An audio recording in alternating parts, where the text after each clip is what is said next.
Bonjour à tous, c'est Doug Squad sur le 1348. On se retrouve pour une petite vidéo de présentation du KVK.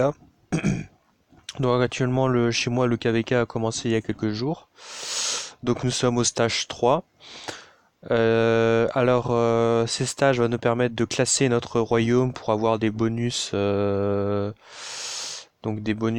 du royaume. Donc ce sera le premier rang, c'est dégâts totaux 3%, ensuite 2%, 1%, vitesse de récolte, entraînement, point d'action, recherche et vitesse de construction. Donc il me semble que mon royaume est actuellement au rang 4, donc on aura une vitesse de récolte de plus 5%. Donc le stage 1, c'est tout simplement il faut tuer des maraudeurs et vous allez avoir des sacoches. Dans ces sacoches, quand vous les ouvrez, vous allez avoir des parchemins et ces parchemins vont vous permettre d'avoir des coffres. Des coffres qui vont vous donner beaucoup d'accélérateurs, des tomes, beaucoup de ressources, et etc. Donc c'est vraiment un truc où il faut, avant un KVK, il faut avoir économisé beaucoup de points d'action pour faire un maximum de maraudeurs et avoir un maximum de récompenses. Je pense que en plus les maraudeurs, donc ça correspond à des barbares de niveau 5, du niveau 25. Donc vous allez recevoir en plus donc de ces sacoches, vous allez recevoir de l'XP, vous allez recevoir des tomes, des gemmes, des accélérateurs d'entraînement et de 1 minute aussi pour accélérer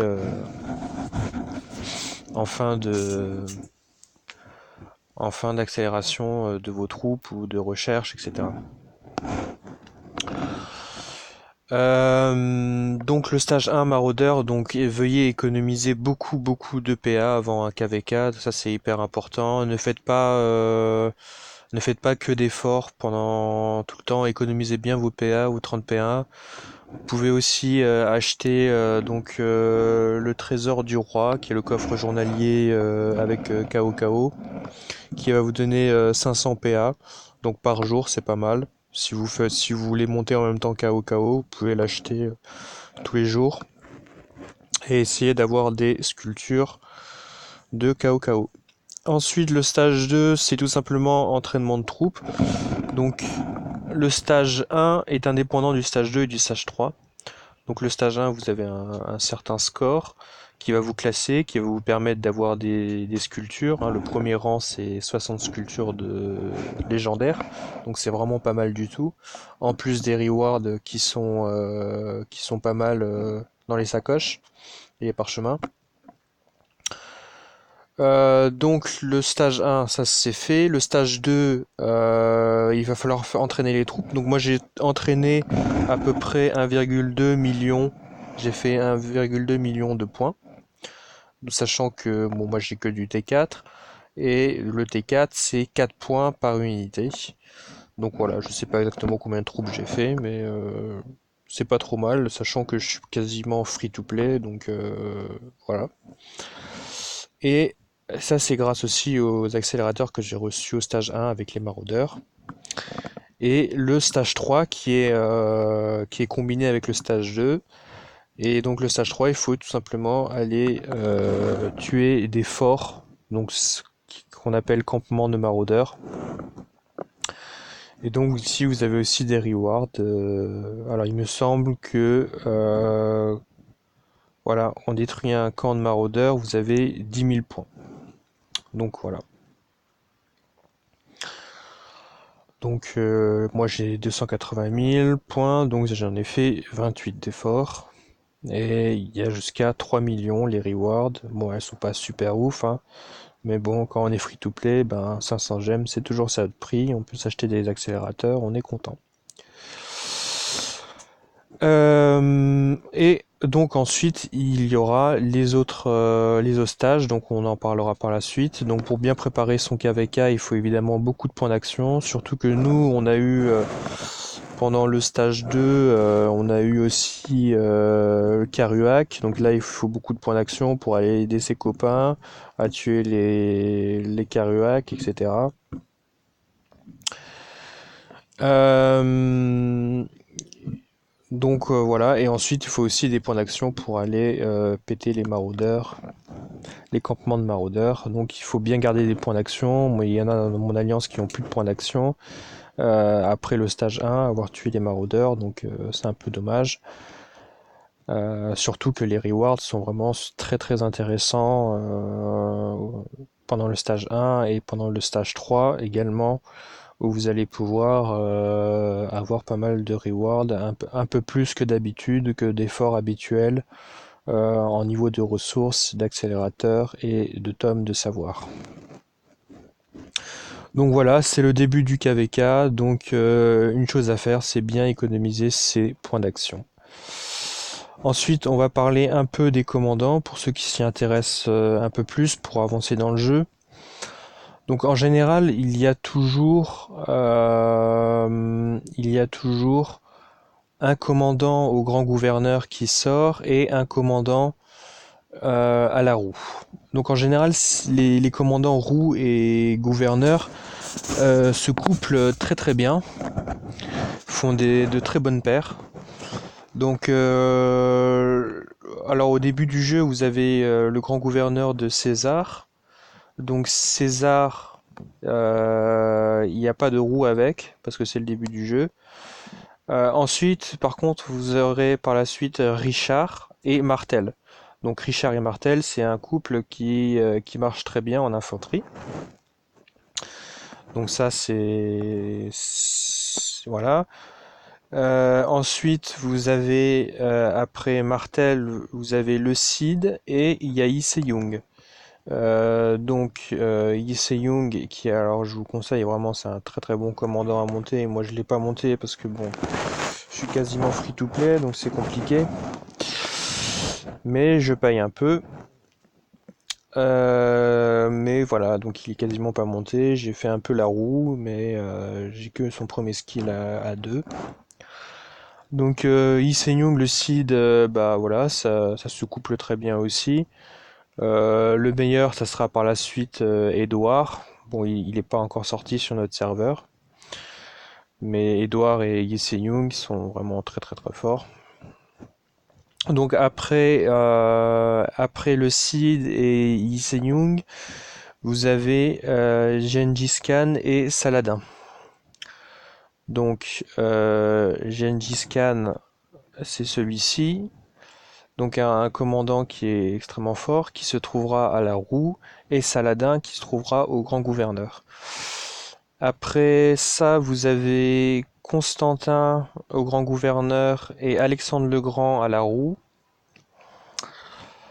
Ensuite, après ça, vous avez Édouard de Woodstock à la roue avec Tomiris au grand gouverneur. Et ensuite, vous en avez deux autres, mais ils sont pas encore là sur mon royaume. Donc tous ces commandants se perdent très bien ensemble. Édouard et Tomiris doivent très bien se coupler. Peut-être un peu moins pour Alexandre le Grand et Constantin Ier. Je conseillerais plutôt de mettre Alexandre le Grand en 1 et Richard en 2. Ils se couplent très bien les deux. Richard toujours en 2, mettez Martel en 1 aussi et Richard en 2. Ensuite, vous avez Hannibal, donc ça c'est vraiment pour VIP 14. Si vous êtes VIP 14, vous pouvez le débloquer complètement. Avec Ethelfleda, ça doit être pas mal parce que vous avez un bonus de dégâts avec 3 types d'unités. Et ensuite, vous avez les commandants en récompense de KVK. Donc si vous avez rempli certains objectifs donc qui sont pas évidents, il faut vraiment être dans un royaume puissant par rapport aux autres royaumes, pouvoir un minimum les écraser pour obtenir ces commandants. Donc là vous avez Charlemagne qui est un commandant de conquête et vous Étienne qui est un très bon commandant de garnison. Donc éventuellement vous Étienne ça vaut le coup d'investir dedans parce que voilà c'est un commandant qui est plutôt très costaud en garnison.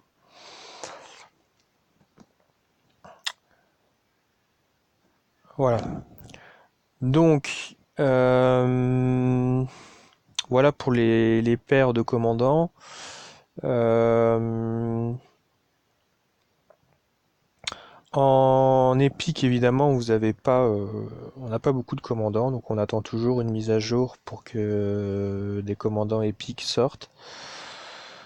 Donc c'est pas très compliqué en épique, hein. Vous avez, enfin moi je verrais les choses comme ça. Sunzi LG évidemment. Si vous êtes free to play, vous avez que les commandants épiques à débloquer.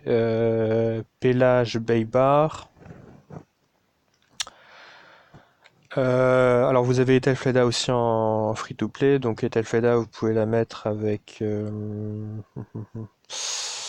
Ethelfleda vous pouvez la mettre avec Haussmann éventuellement ou Boadicée. Kuzunoki avec Herman. Ensuite, une combinaison qui est souvent utilisée, c'est Scipion avec Jeanne. Vous pouvez aussi mettre Boadicée avec Jeanne, ça marche aussi. Ensuite, vous avez Bélisaire, le petit KO, comme dit, en mobilité. Tandis que Bélisaire, lui, il donne une grande quantité de défense. KO, lui, il enlève de la défense. Enfin, bref. Ça se complète un peu les deux. Donc, Bélisaire, c'est un commandant un peu spécifique, barbare et mobilité. En termes de talent, je trouve pas ça ouf. Il y en a qui aiment beaucoup la mobilité, ça peut servir pour les kill events, pour aller courir rapidement, etc. Moi, je suis pas trop fan, mais bon, pourquoi pas. Avec qui vous pouvez le coupler, donc vous pouvez le coupler avec n'importe quel commandant cavalerie, hein, épique.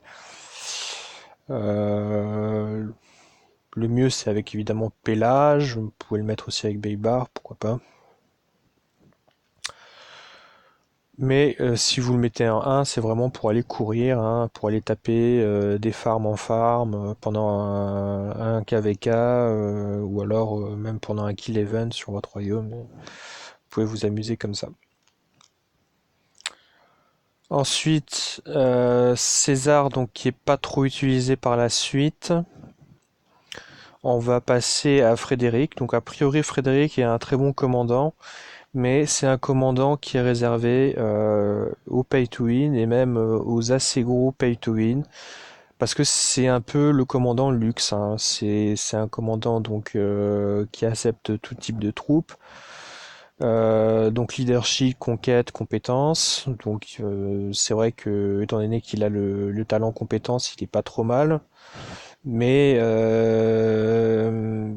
c'est réservé vraiment aux gens qui ont beaucoup de sculptures légendaires et qui peuvent se permettre de le monter. Vous avez Mehmed. Alors Mehmed, c'est aussi pour la conquête. Il a aussi le talent en compétence, donc ça c'est pas mal. Son premier skill est pas mal du tout, avec 1150 de dégâts, et son deuxième skill aussi est pas mal, avec un bonus d'attaque et un bonus de dégâts de compétences. Ça, c'est pour les villes, et ça, c'est un bonus de capacité de troupe. Donc Mehmed est un commandant qui est pas trop mal aussi. Vous pouvez le coupler avec n'importe quel commandant. Évidemment, le meilleur commandant à coupler, c'est avec Charlemagne en conquête. C'est pour aller taper les villes parce qu'il fait énormément de dégâts sur les villes. Ça peut être intéressant en Osiris parce que vous n'avez pas de mort, mais sinon bah, vous avez des morts, hein, en KVK. Si vous tapez les villes, vous avez des morts. Donc bon, c'est un choix à faire, c'est une stratégie, c'est à voir avec votre alliance et votre royaume. Donc voilà pour la présentation des commandants. Je sais pas si j'en ai oublié un. Bon, Loire, oui, c'est pour faire des barbares. Scipion en a parlé, Scipion avec Jeanne dans le canyon, il est très utile. Et voilà. Et pour les bleus et les verts, j'en parle pas. Si vous les utilisez, pourquoi pas. Moi, je les utilise pas. Ils sont très peu utilisés quand même. Surtout au niveau du KVK, si vous venez avec un commandant bleu-vert, vous allez vous faire dégommer parce que pratiquement tout le monde a déjà débloqué Mina, enfin, déjà Mina full, KO full, Martel éventuellement. Ce qui est intéressant, c'est qu'en achetant les coffres journaliers, au début vous allez avoir KO, et une fois qu'il sera maxé, vous allez avoir Martel. Donc ils n'ont pas mis encore de troisième commandant, mais c'est intéressant parce que ça nous permet tout simplement de nous tenir en haleine durant deux commandants à expertiser. Et donc voilà, donc les coffres journaliers sont plutôt sympas. Mais il faut investir à peu près 180 balles, un peu plus de 180 balles, moins de 200 balles par mois, quoi. Donc ça se fait si vous avez de l'argent. Si vous avez de l'argent, vous savez pas quoi faire. Ou si vous aimez le jeu, tout simplement investissez 200 balles et faites des économies ailleurs.